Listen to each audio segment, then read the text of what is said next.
Good afternoon. There's an ongoing investigation following a deadly collision in Etobicoke last night. A man was killed after crashing into a parked dump truck. It's the latest fatality on city streets, which have significantly increased compared to this time last year. CTV's Janice Golding has been following the safety concerns on our roads and joins us live now with more. Janice. Hi, Michelle. Yes, Toronto police say the numbers are concerning. A huge uptick in the number of traffic fatalities in our city year over year. And the numbers are even more dramatic when compared to 2 years ago. We're live, as you mentioned, at the scene of the latest horrific accident here in Etobicoke. A single vehicle crash on Shorncliffe and Bramshot. Police say a vehicle left the road at around 6:30 last night and crashed into a parked truck, and the driver lost his life. Police say they're fairly confident aggressive driving and speed both played a factor in the collision. It's part of what police are calling an alarming trend, saying aggressive and distracted driving along with speeding have caused pedestrian fatalities to spike 56% year over year, and they're actually up 75% compared to 2024. Traffic Services says the numbers are far worse for motorcyclists. Here's Sergeant Murray Campbell. We have had a 28% increase from last year at this time that involved all sorts of people that are using the roadways.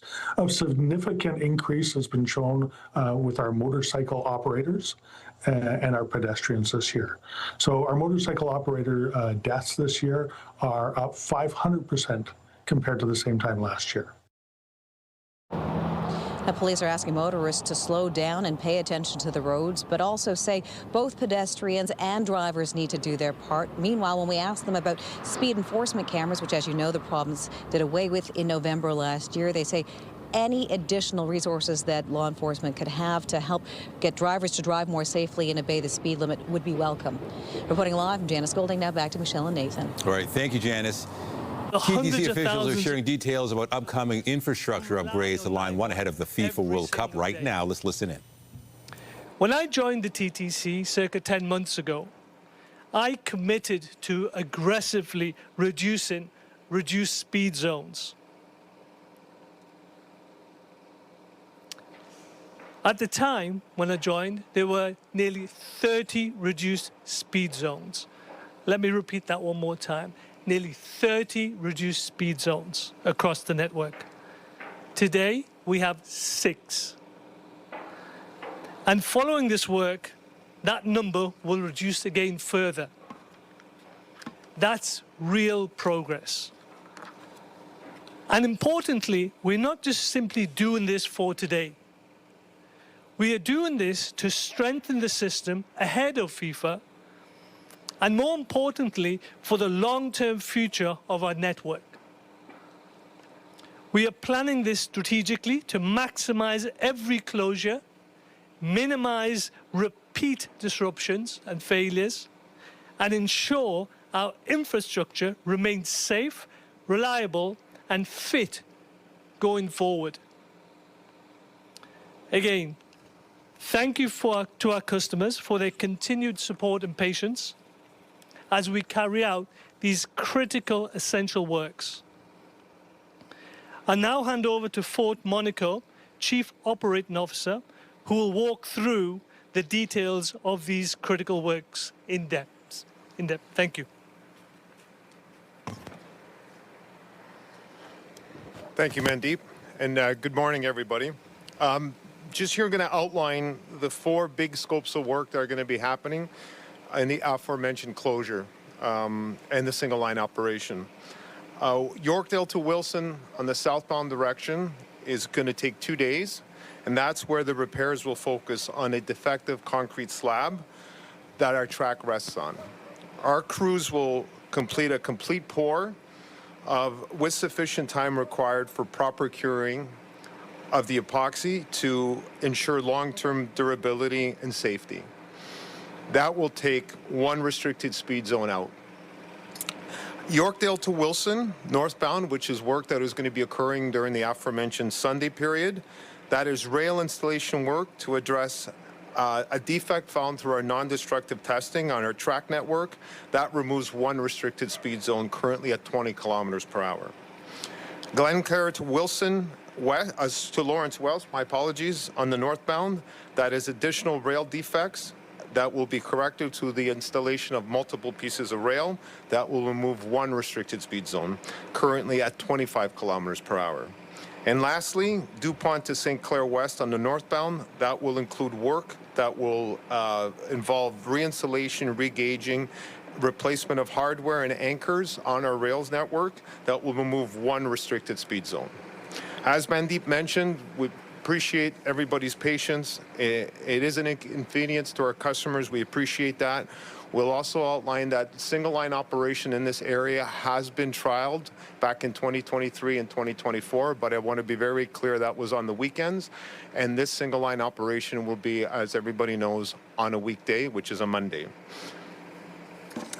I will also lastly mention that this is a challenging area for the TTC because this is an area very close to Wilson Yard, and Wilson Yard is the hub that basically dispatches the majority of our trains on Line 1.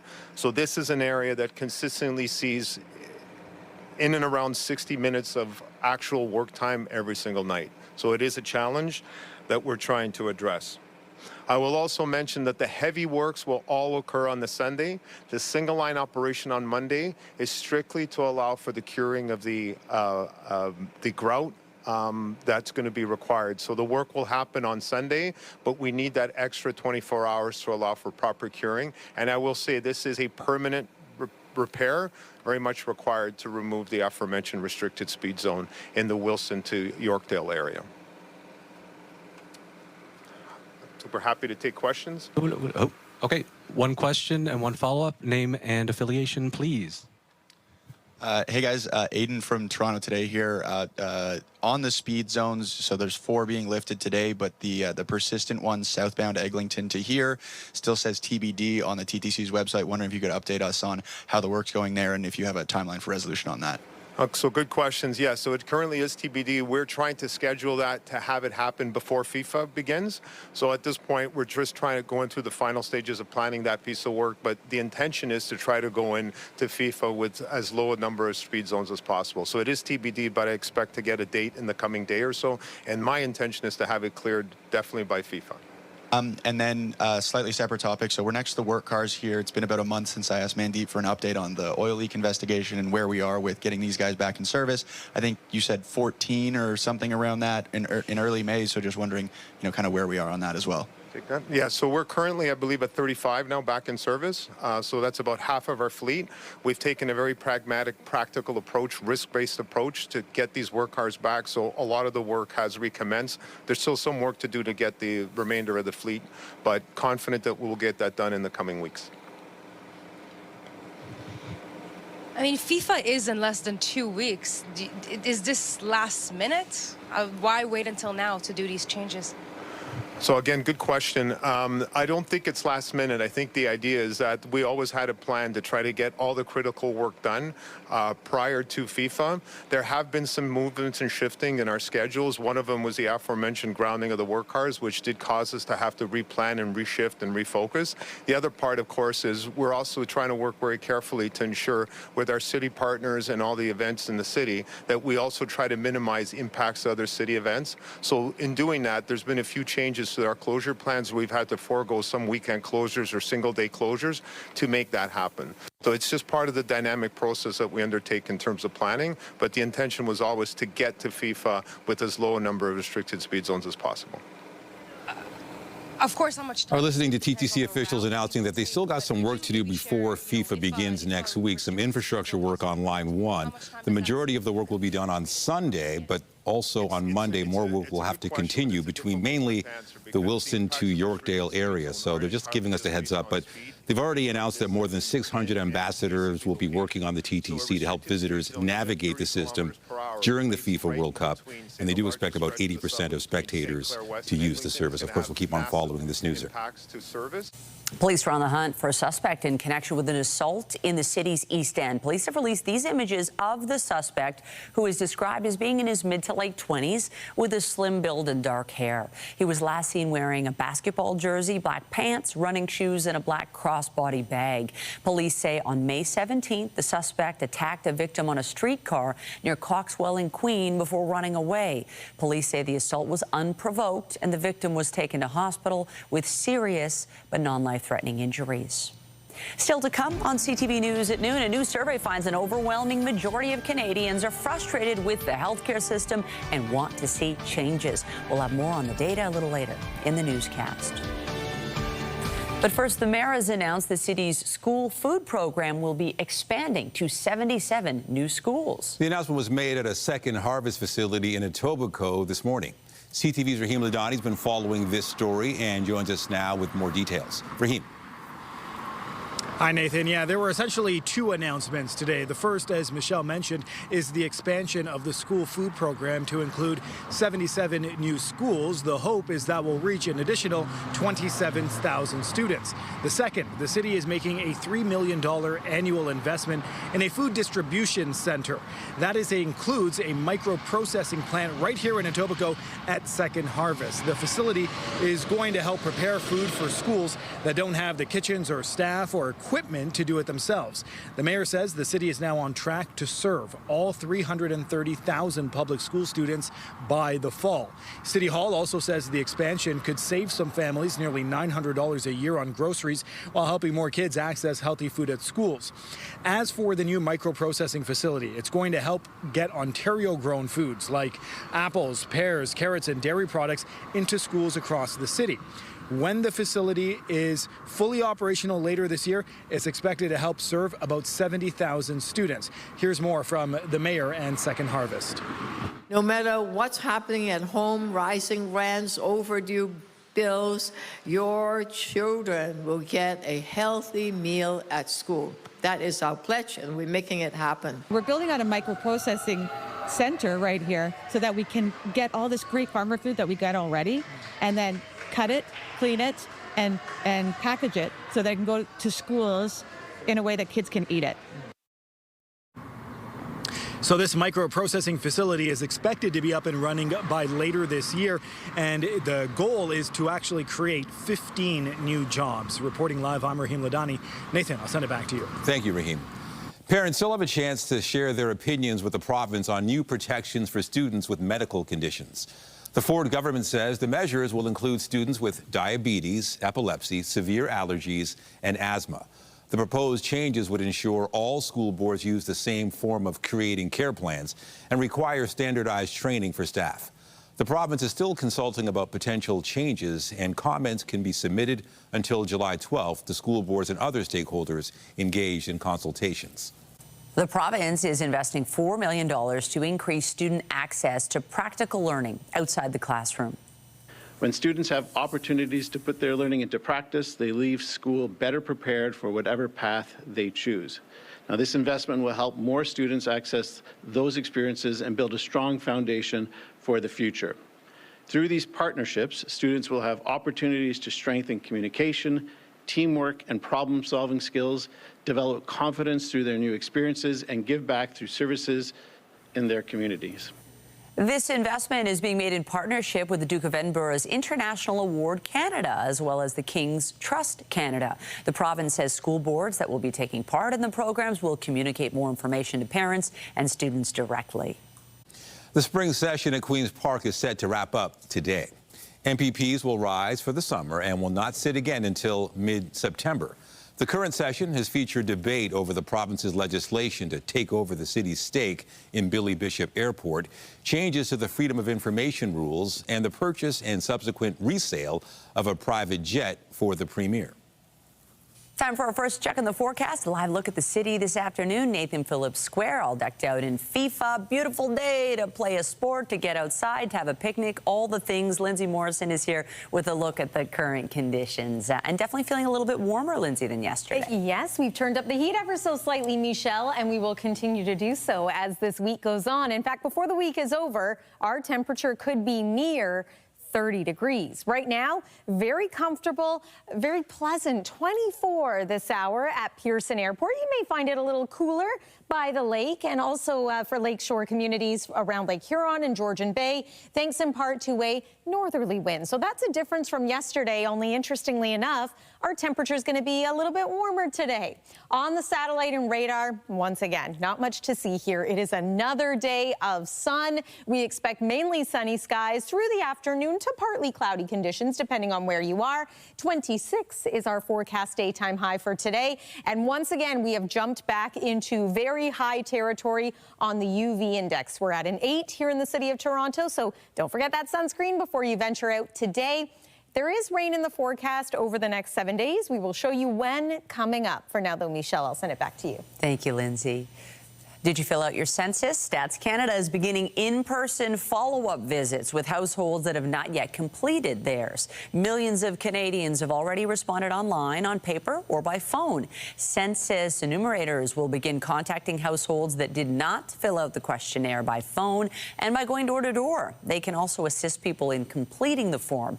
The Census of Population collects demographic, social, and economic information from homes across the country to provide data that help guide decisions about programs, services, and infrastructure in communities across the country. A new survey suggests Canadians are not satisfied with the country's healthcare system and want to see changes.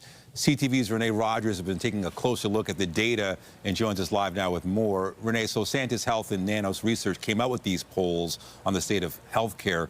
Walk us through some of the findings. Hi, Nathan. Well, you know, it's no secret that the healthcare system here in Canada does have some challenges. And a couple of the big ones are staffing shortages and long wait times. And now this new poll is showing that the vast majority of Canadians are frustrated with the healthcare system and want to see widespread changes. Let's bring up our first slide. It will show you that 91% of Canadians, or 9 in 10, say that the healthcare system must change. And then more than half, 55%, say that the system is not only headed off course, but it's headed in the wrong direction entirely. And 70% say that they are worried or frustrated about the state of the healthcare system. In fact, only 14% said that they believe the system is headed in the right direction.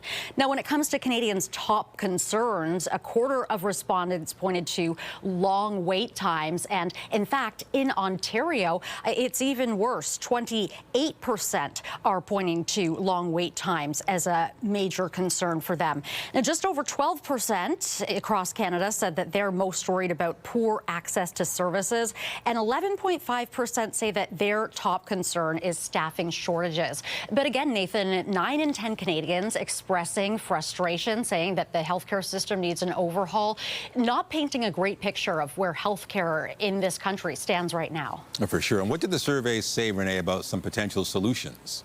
So Canadians were asked about whether they would be open to different forms of non-traditional health care in the name of improving the system. And 69% say that they would be open to receiving routine care and prescriptions from healthcare professionals other than doctors. So, for example, pharmacists, physician assistants, nurse practitioners. And another concern is that health information in this country is poorly integrated. So 53% say that they would be open to having a digital health wallet that they would own, and it would allow them to instantly share their full medical history with any doctor or hospital of their choice.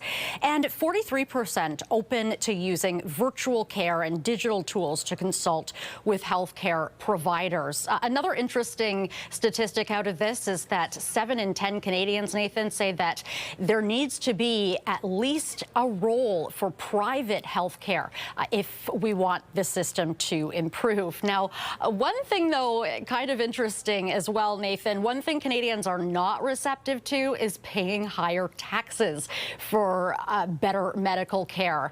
Only 15% say that is something that they would be open to. So it really sort of is showing that Canadians feel like they are paying enough right now, but perhaps frustrated with what they're getting back in response. Understood. CTV's Renee Rogers in the CTV National Newsroom. Thank you. You're welcome. Prime Minister Mark Carney has acknowledged the weakness in Canada's economy, but defended his government's economic agenda without using the word recession. This government's been in the process of laying the foundations for a stronger, more resilient, more independent Canadian economy. That process is settling in during that time as we make major investments, major changes to how the government operates, how we do major projects, how we have new trade agreements with other countries. It's always difficult. I should always remember to go up the stairs more slowly or get in better shape. As we do all that, the data is going to be uneven, and we see some weakness, in part because of clear decisions by the governments. Today, the Prime Minister wouldn't even answer your question. You asked him point blank, are we in a recession? And he refused to answer that question. 5 days have gone by, and the Prime Minister has been in hiding from this devastating economic report. And when he does finally appear, he can't even answer a basic yes or no question. What he should have said is that, yes, we are in a recession, and yes, the single mothers who are having to turn back items to the checkout in grocery stores and then go to food banks that have also run out of food, they deserve a Prime Minister who will look them in the eye and say, admit that there is a recession. The young couple that's been working for 4 years, living in a 400-square-foot apartment, can't afford a home, they deserve the Prime Minister to tell them the truth, that yes, he has caused them a recession. The father in Windsor who's gone home to tell his kids that he's lost his job, they're going to have to sell the home, there's not going to be any hockey or vacation this summer, they deserve to have a Prime Minister who tells the truth, that we are the only country in the G7 that is in a recession.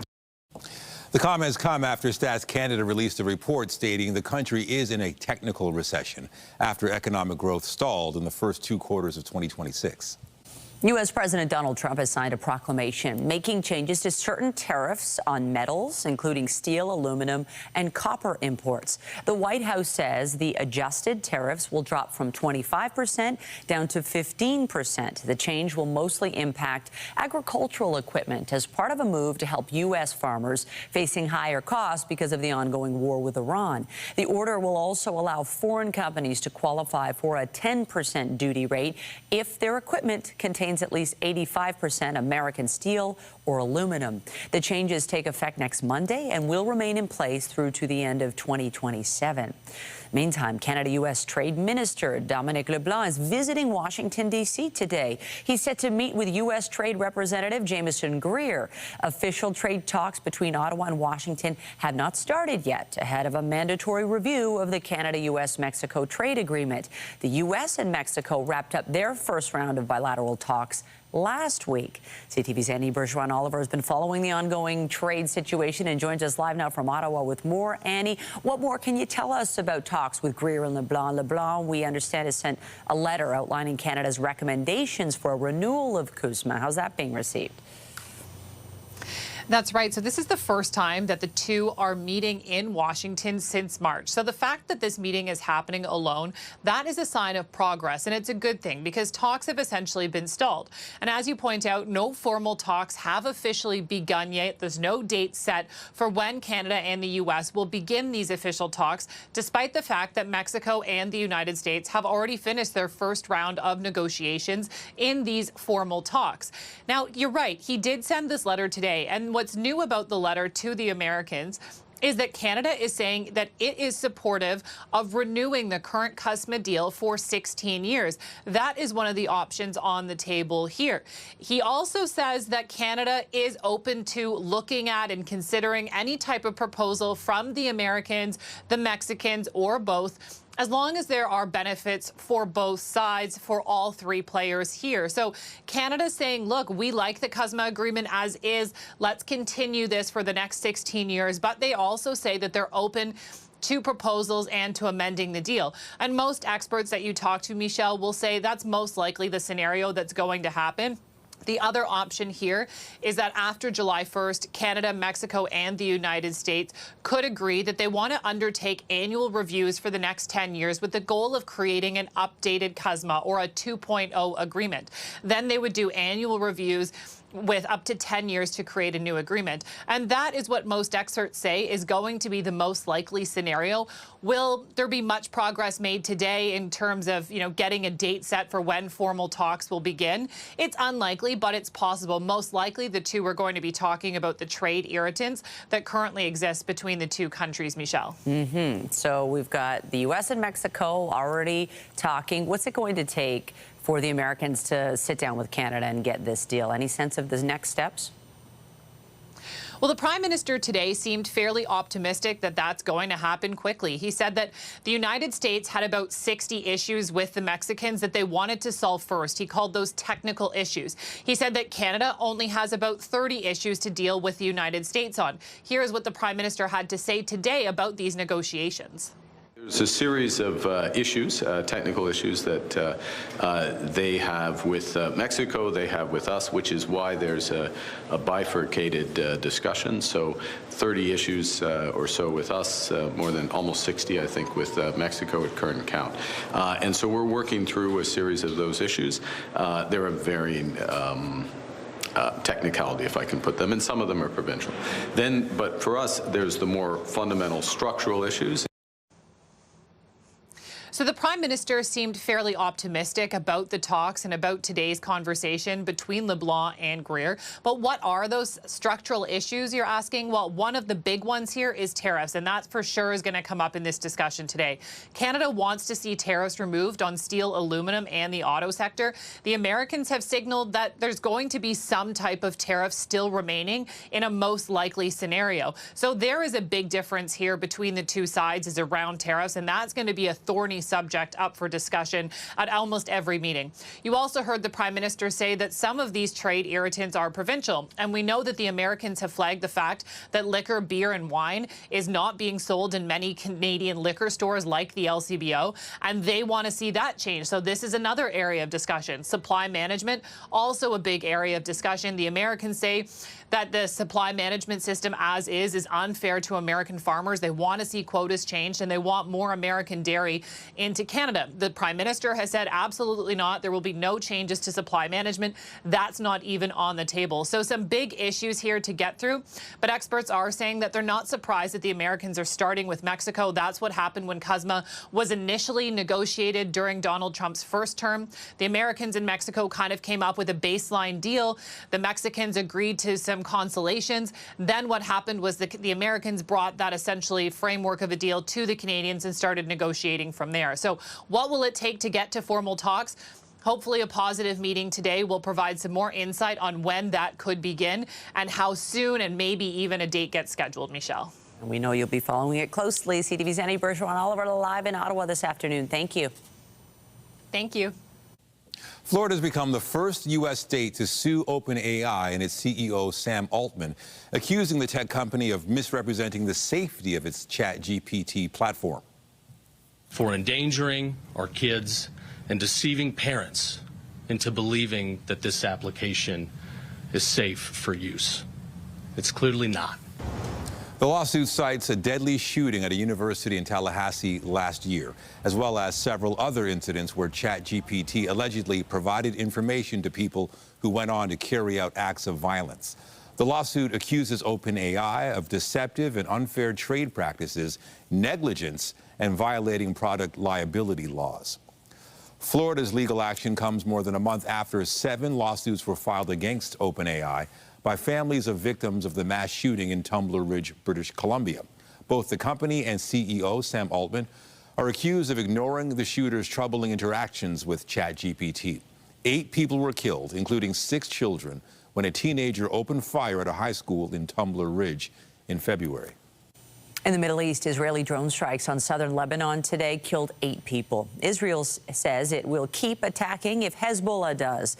The Iranian-backed militant group continued launching dozens of projectiles and drones toward Israeli soldiers in southern Lebanon and civilians in Israel. Israeli troops have made their deepest incursion into Lebanon in 26 years and threatened to strike Beirut's southern suburbs.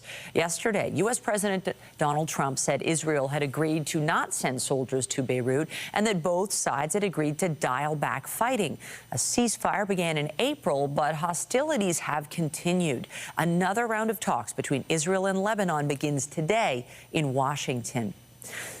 Iran has reportedly stopped communicating with mediators, meantime, after Israel threatened to attack Beirut. Tehran insists the fighting in Lebanon is part of the wider ceasefire talks with the U.S. The Americans and Israelis maintain the hostilities in Lebanon are separate from the Iran war talks.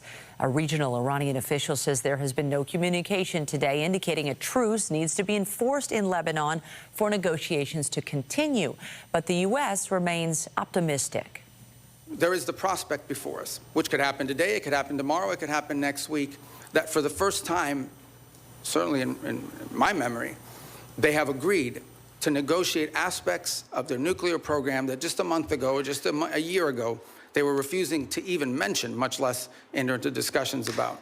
That is not a guarantee that ultimately it will lead to a deal that's acceptable to the Senate or acceptable to the American people. The U.S. Secretary of State is appearing at back-to-back hearings on Capitol Hill today. He is presenting the State Department's annual budget request, but the focus is shifting to the unsteady ceasefire between Washington and Tehran. In Ukraine, a Russian attack against Kyiv and other cities killed at least 18 civilians and injured more than 100 others. More than 600 drones and over 70 missiles were launched, stretching from night into day. Residents in the capital have been on edge for days after Moscow warned a massive aerial attack was coming. Ukrainian President Volodymyr Zelensky appealed for more U.S. and European support. He described the attacks as an explicit statement by Russia that if his country is not protected from ballistic missiles and other missiles, these strikes will continue. Commemorations today marking 80 years since the inception of the Italian Republic. Italy's president placed a wreath laying at the Unknown Soldiers Memorial Monument.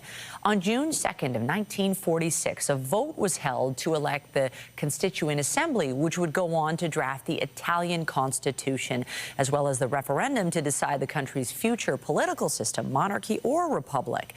Women were called to vote for the first time in a national consultation, marking their recognition as full citizens. A collection of late 19th century wine that for years was hidden under the chapel floor of a Czech castle has been painstakingly restored. Now, this is some of the restored wine. Officials wanted it to be as authentic as possible, so the dust was preserved on the 133 bottles. The only change was the recorking of several bottles. The wine was hidden at the end of the Second World War by the owners of the castle. Most date from 1892 to 1899 and weren't discovered until 1985. The very humid and cold cellar provided good conditions for conserving the wine, which could fetch thousands of dollars. Well, yesterday we talked about June 1st marking the start of meteorological summer. But did you know it's also the beginning of the Atlantic hurricane season? And if and when a tropical cyclone develops in the Atlantic this year, this is the order of names that will be given to them. So maybe you recognize someone in your family or a friend who might have a hurricane named after them this year. Bringing it closer to home, today's forecast daytime high is 26 degrees. We're going to tap into even more heat before the weekend. Then there's a bit of a cool down, and yes, we've got some unsettled weather to talk about too. Stay with us. A look at what you can expect for Saturday and Sunday coming up here on CTV News at noon.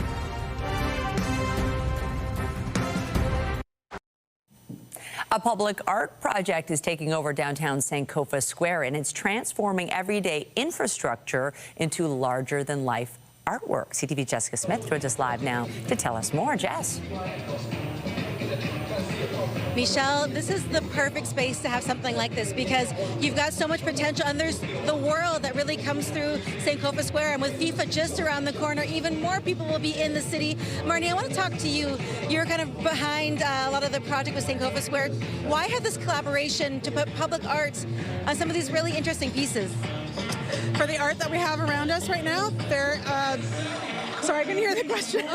Well, why bring it here? I mean, obviously, Sankofa Square has got a lot going on. A lot going on right now. It's hard to hear. Lots lots of music around us. So we have, we're debuting art on the square today, on the infrastructure, on our bins and our benches, with 150 artists that submitted their artwork, and we chose 4, which Trevor will be able to talk more about. But that's here. We want the community to be part of the square and also change the shape and the face of the square. And Trevor, I want to ask you, I'll get close so you don't have to struggle to hear. I know it was hard to pick the 4 artists, but all the different work here is so different, and it represents the city in a different way. How did you choose the different people and the themes inside of them, because they represent each person so specifically?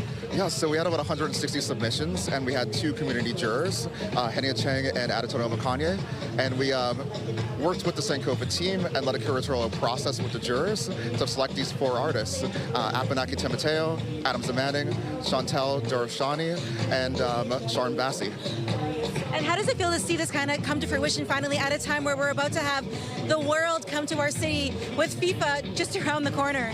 I think it's a good representation of the city. It both embodies the spirit of Sankofa, but also the wider Toronto community.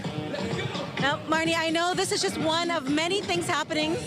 We've got music, there's a DJ. Yep. This is all a part of what you guys are doing for Hot Square Summer. Explain that to me. Yes, Hot Square Summer is like having, your hot girl summer, having the fun. Toronto loves summer. We love summer at the square. So we're going to be having throughout the Tuesdays and Thursdays and select Fridays, different programming every week. We want people to come back, we want people to relax, we want people to catch a vibe, do some exercise. We have this exercising, we have movies, we have markets. So we got a lot of things that are going on, and it's all free. I don't know if you know this, but free is my favorite price. It is. All right, well, we're going to send things back inside to the studio. We're going to jam to the music here. We're getting ready for what is going to be a Hot Square Summer. We'll send things back inside. All right, thank you. It does kind of feel like summer just looking at that. You see the sprinkler there, people in shorts and T-shirts in the backdrop there. It's kind of feeling like summer's here, even though we're not quite technically there. Yeah, it feels like we are there, given the stretch that we're on. Gosh, those sprinklers at Sankofa are just perfect on a day like today. And it is going to get even hotter over the next 2 days. It is. So we've had the days of sun. We've got another one today. And you're right. We're turning up the heat for midweek. In fact, it's going to be feeling into the 30s by the time we reach Thursday or even Friday. There is also some wet weather on the way, and perhaps the timing of it isn't the most ideal. But we, at that point, will have gone almost 2 weeks without rain. So some might agree that it will be needed by then. Weather is brought to you by the Presler Law Firm. Injury lawyers, you don't pay unless they win. CTV News Chopper was flying high above our city this morning. And look at that. The waterfront was already busy with people sitting in their chairs, enjoying a little shade under those umbrellas right by the waterfront downtown Toronto. Great day to be outside. The sun is strong. Do not underestimate the spring sun. So do what you have to do for sun protection. And of course, make sure you stay hydrated through the day too, because even though it's not our hottest day of the week, it's still pretty warm out there. Let's begin though with a look at the current satellite and radar. And while there isn't much to see here in southern Ontario, as we widen things out, you will notice a fair amount of rain that continues to fall across parts of Alberta, in and around Edmonton, Calgary, the foothills, and we've got some heavy bands of rain making their way through parts of Saskatchewan and even Manitoba also. We, on the other hand, have high pressure locked in place. We're going to continue to watch those disturbances to the west because often what's happening on the other side of the country ends up influencing us. But we don't have to worry about rain impacting our plans here at home for another couple of days. So this forecast radar, yes, it is in motion. There's not much happening. Might see a little bit of an increase in fair weather cloudiness from time to time. Friday, it is looking like our hottest day of the week at this point. It also could be our cloudiest, and by the end of the day, looks like we're going to get into a few showers or periods of wet weather, and that follows us into the day on Saturday. Right now it is 24 degrees at Pearson Airport. It's also quite warm across northern parts of Ontario. Once again, Red Lake is hot. It's 24 degrees right now in Geraldton, 23 in Muskoka. Nice day there. Also 21 this hour in and around Windsor. Sandy Lake, though, the big winner as far as warm temperatures are concerned right now, 27 degrees.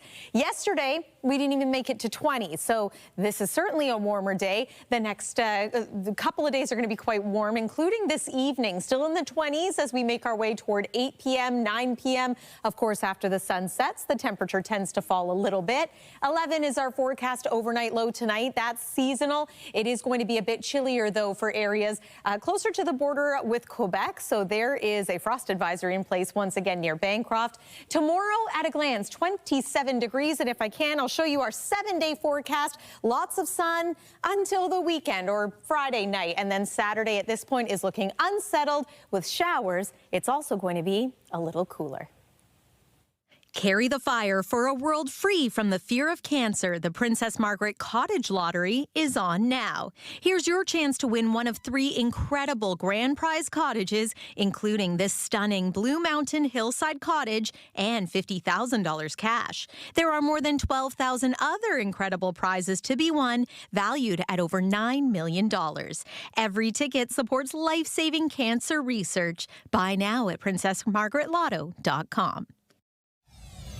Still to come on CTV News at noon, the Blue Jays will be back on the diamond tonight to begin a series with the Atlanta Braves. We'll have a preview when we return.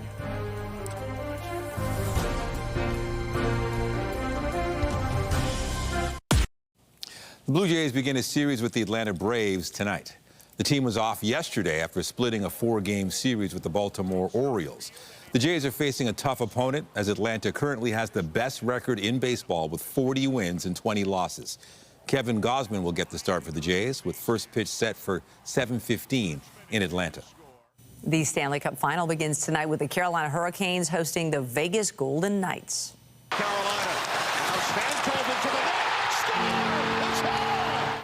Carolina beat the Montreal Canadiens in 5 games to earn their shot at the Cup, while Vegas swept the Colorado Avalanche to punch their ticket to the final. Carolina is making its first appearance in the final since winning the Stanley Cup back in 2006, while Vegas is playing for the NHL's top trophy for the 3rd time in its 9-season history. Team Canada took on Uzbekistan last night in a friendly ahead of the FIFA World Cup. Picked up by Oluwaseyi once again. Osorio drives it in!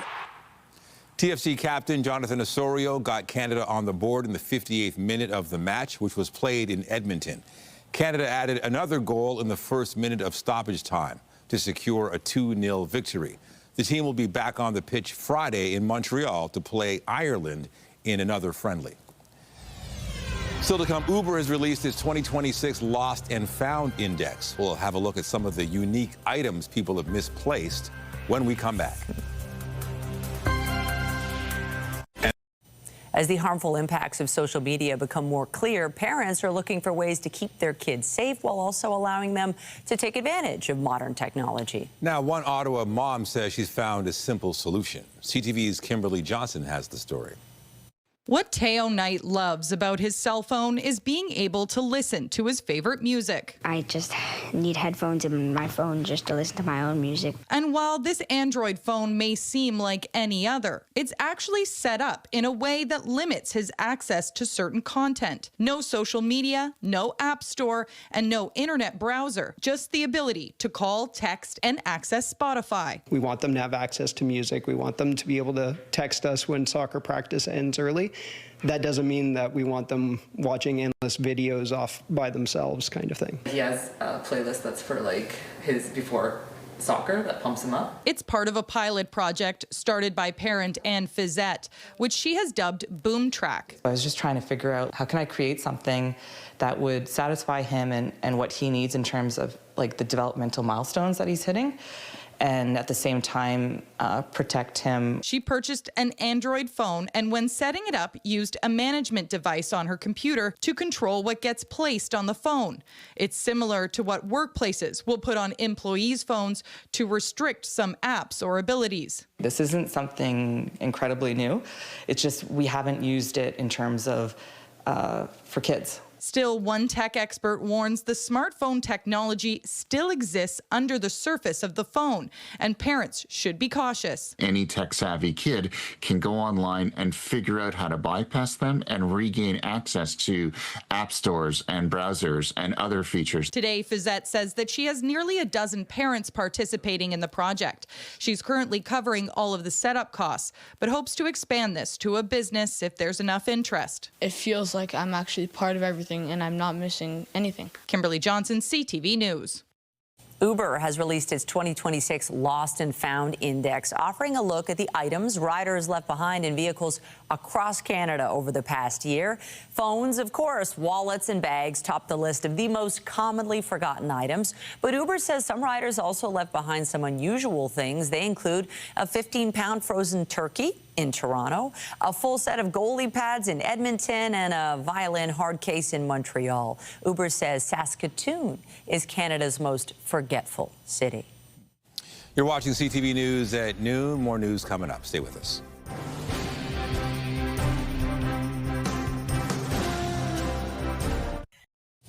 It is a terrific Tuesday. Weather-wise, we're on this roll. And I don't know, do you want the heat a little bit turned up?